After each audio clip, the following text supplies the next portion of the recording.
Okay, today we are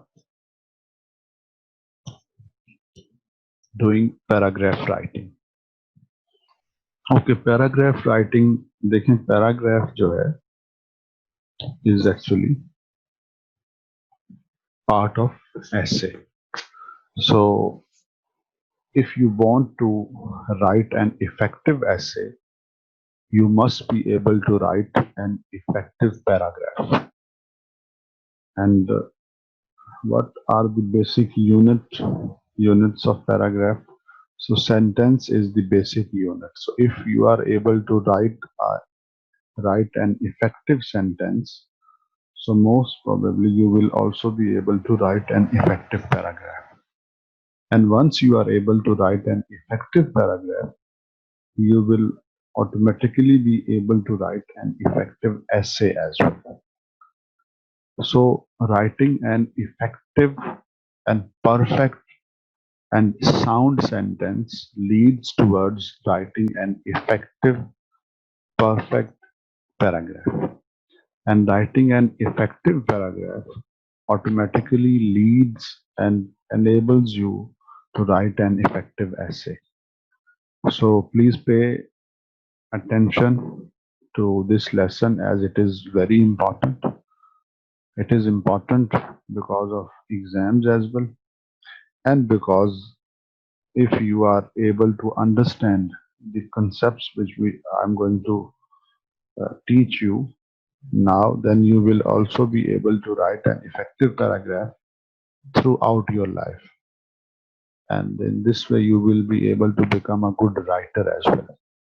So जब आप paragraph लिखते हैं तो पैराग्राफ के 3 बुनियादी स्ट्रक्चर्स होते हैं.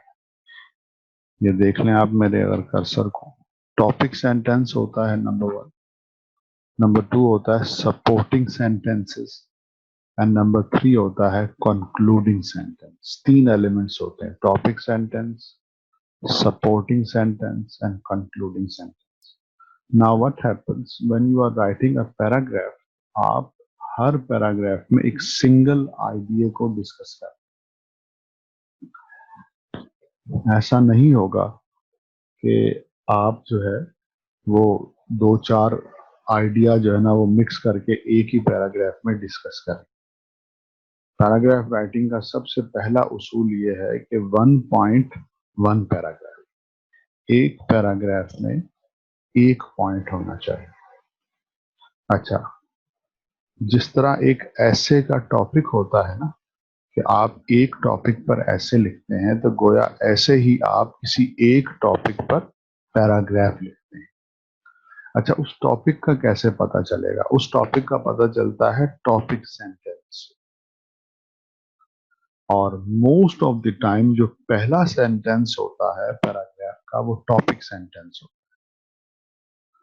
उसमें आप उस पैराग्राफ का जो टॉपिक है, वो पैराग्राफ जिस पॉइंट के मुतालिक है, जिस टॉपिक के मुतालिक है, उसको आप पहले सेंटेंस में जिक्र करें. टॉपिक सेंटेंस के बाद आते हैं सपोर्टिंग सेंटेंसेस. यानी आपने जो टॉपिक सेंटेंस बयान किया है उसको सपोर्ट करने के लिए फिर सपोर्टिंग सेंटेंसेस आते हैं. और आखिर में आपने उस पूरे पैराग्राफ का जो निचोड़ होता है, जो उसका कंक्लूजन होता है, वो आपने कंक्लूडिंग सेंटेंस की सूरत में बयान करना होता है. और ये आता है पैराग्राफ के आखिर. अच्छा, अब देखें, मैं आपको एक मिसाल देता हूँ. फॉर एग्जांपल, आपने एक पैराग्राफ लिखा है पानी पीने के बेनिफिट्स के हवाले से. अब आपने लिखा there are a lot of health benefits of drinking plenty of water. बहुत मतलब ज्यादा पानी पीने के बहुत से सेहत के हवाले से फवायद. अब ये टॉपिक सेंटेंस है, ये आपके पैराग्राफ का पहला सेंटेंस. जैसे ही कोई रीडर आपके पैराग्राफ को शुरू करेगा, he will be able to understand that this paragraph is about benefits of drinking plenty of water.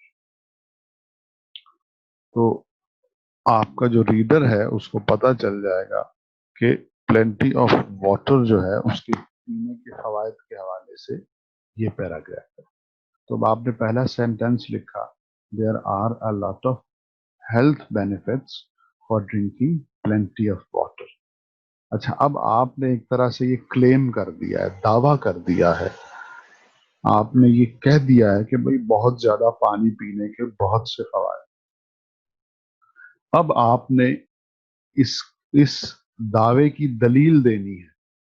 आपने जो क्लेम किया है इसको आपने अपनी दलील से, अपने एविडेंस से आपने इसको सपोर्ट करना है, प्रूव करना है। तो अब आप जैसे कहेंगे, टॉपिक सेंटेंस लिखा, there are a lot of benefit, there are a lot of health benefits of drinking plenty of water. अब आपने सपोर्टिंग सेंटेंस दिया, drinking plenty of water gives a glow to your face. बहुत सा पानी पीना आपके चेहरे को चमकदार बना देता है। ये आपने एक सपोर्टिंग सेंटेंस लिख दिया। Drinking plenty of water gives a glow to your face. आपने दूसरा सपोर्टिंग सेंटेंस लिखा, and it also makes your kidneys healthy. और ये आपके किडनीज को भी हेल्दी करता है। ये हो गया दूसरा सपोर्टिंग सेंटेंस। आपने तीसरा सपोर्टिंग सेंटेंस दे दिया, and specially in summer season it prevents dehydration. और खास तौर पे सर्दियों के मौसम में आपको डिहाइड्रेशन से, पानी की कमी से बचा। अब आप देखें, आपने टॉपिक सेंटेंस लिखा, there are a lot of health benefits of drinking plenty of water. अब आपने फिर इसको सपोर्ट किया, जो सपोर्टिंग सेंटेंसेस थे वो आपने 3 दिए हैं यहाँ पर। Drinking plenty of water gives glow to your face, number 1। Number 2, it makes your kidneys healthy, and number 3, uh, it prevents, in summer season it prevents from dehydration। अब आपने 3 सपोर्टिंग सेंटेंसेस दिए हैं इस एक टॉपिक सेंटेंस के बीच। तो अब आपको टॉपिक सेंटेंस और सपोर्टिंग सेंटेंसेस या सपोर्टिंग डिटेल्स भी इन्हें कहा जाता है, इनकी समझ आ गई। तो पैराग्राफ टॉपिक सेंटेंस से शुरू होता है और उसके बाद फिर उसको सपोर्टिंग सेंटेंसेस दिए जाते हैं, और कम अज कम किसी भी पैराग्राफ में एक टॉपिक सेंटेंस के बाद कोशिश करें कि 3 सपोर्टिंग सेंटेंसेस हो। तो इस तरह से कुल 4 सेंटेंसेस हो जाएंगे, एक टॉपिक सेंटेंस और 3 सपोर्टिंग सेंटेंसेस, 4 हो जाएंगे, और 5वां आप दे देंगे कंक्लूडिंग सेंटेंस। तो 5 सेंटेंसेस का एक आइडियल पैराग्राफ। कंक्लूडिंग सेंटेंस क्या होता है, जो आपने ऊपर बात कही है उसी को और अल्फाज में थोड़ा सा खूबसूरत करके या मुख्तसर करके आप लिख दीजिए। तो अब आपने कंक्लूडिंग सेंटेंस आखिर में देना है, hence it proves that drinking plenty of water keeps you healthy. ये वही चीज है, आपने कंक्लूड कर दिया हेंस। तो इससे मालूम हुआ कि drinking plenty of water keeps you healthy. अब आप दोबारा देख लें टॉपिक सेंटेंस हमने कैसे दिया है। टॉपिक सेंटेंस बेटा, जिस पॉइंट पर, जिस टॉपिक पर आप पैराग्राफ लिख रहे हैं, वो जो टॉपिक है वो पहले सेंटेंस में आता है, और ऐसा सेंटेंस जो पैराग्राफ के टॉपिक को लिए हुए हो उसे टॉपिक सेंटेंस कहा जाता है। अब जैसे आपसे कहा गया, right an effective paragraph with all 3 elements on the topic of benefits of drinking plenty of water। एक इफेक्टिव पैराग्राफ लिखें जिसमें तमाम एलिमेंट्स हों, और पैराग्राफ इस टॉपिक पर लिखें कि benefits of drinking plenty of water. तो अब आपने ये टॉपिक लिया, अब आपने इसका पैराग्राफ इस पे लिखा। तो आप सबसे पहले टॉपिक सेंटेंस बनाएंगे, there are a lot of health benefits of drinking plenty of water। बहुत ज्यादा पानी पीने के बहुत ज्यादा फवायद हैं। ये आपने टॉपिक सेंटेंस दिया। अब आपने ये जो दावा कर दिया कि भाई पानी पियोगे तो सेहतमंद रहोगे, तो अब आप इसकी दलील देंगे। तो अब आप पहला सपोर्टिंग सेंटेंस लिखेंगे, because drinking plenty of water gives a glow to your face. दूसरा सपोर्टिंग सेंटेंस लिखेंगे, it also keeps your kidneys healthy. तीसरा टॉपिक सेंटेंस आप लिखेंगे, it in summer season it prevents you from dehydration. ये तीन supporting sentence लिखने के बाद आपने पांचवा कंक्लूडिंग सेंटेंस लिखा, hence it proves that drinking plenty of water keeps you healthy. यहां से पता चला कि बहुत सा पानी पीना जो है वो आपको सेहतमंद रखता है। तो अब आप देखें, जब आप पैराग्राफ को इस तरीके से लिखेंगे, जैसा कि मैंने कहा है इसमें ये तीनों एलिमेंट्स हों, तो क्या होगा कि आपका पैराग्राफ इफेक्टिव हो जाएगा। अब देखिए ना, आप ये भी तो लिख सकते हैं कि जैसे आपने लिखा, there are a lot of health benefits of drinking plenty of water. Drinking plenty of water keeps you healthy and Quaid Azam was born on 1856।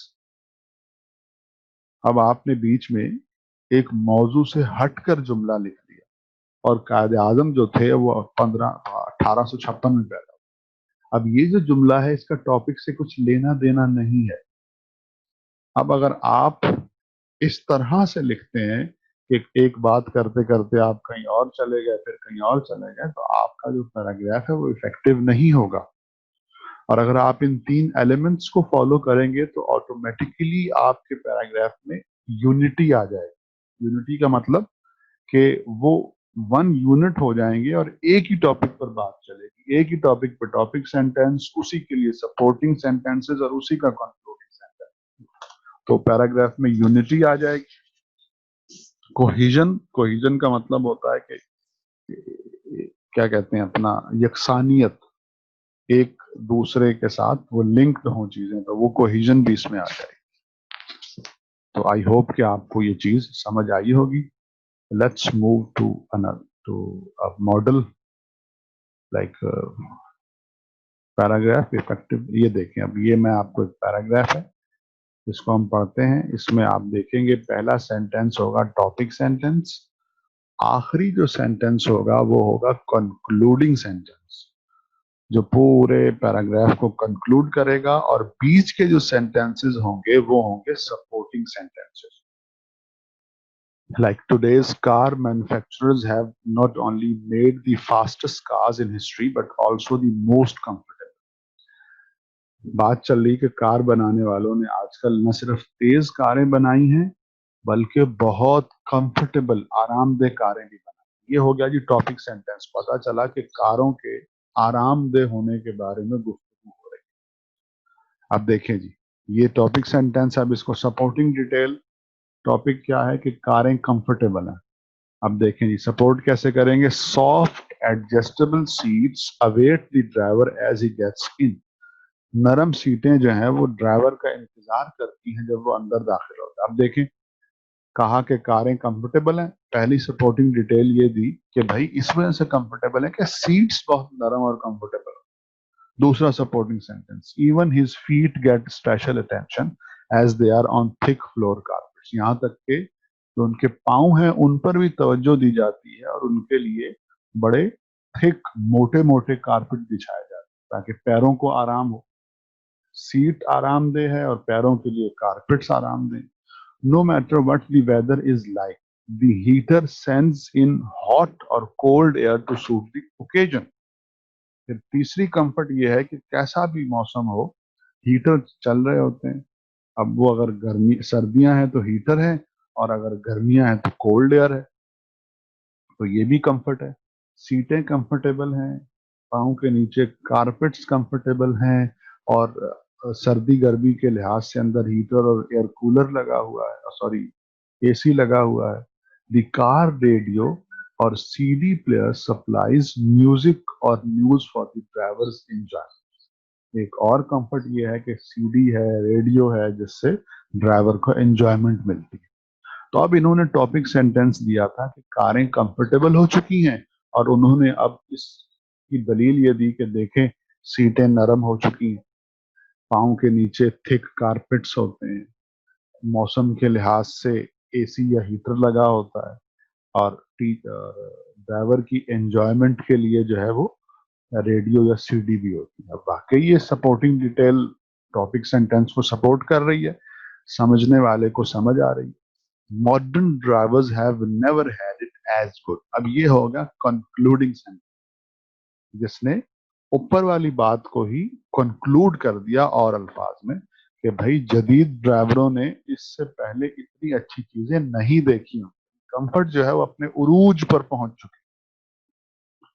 तो अब बेटा आप अगर इसको देखेंगे तो आपको ये एक इफेक्टिव पैराग्राफ मिलेगा जिसमें एक ही मौजू पर गुफ्तगू हो रही है, यूनिटी है, कोहिजन है, इधर उधर की कोई बात नहीं है। पहले एक टॉपिक सेंटेंस है जिसमें कहा गया कि कारें कंफर्टेबल हैं और उसके बाद 3 सपोर्टिंग सेंटेंसेस दिए गए और आखिर में कंक्लूडिंग सेंटेंस दे दिया गया। तो आई होप कि आपको ये समझ आ गया होगा।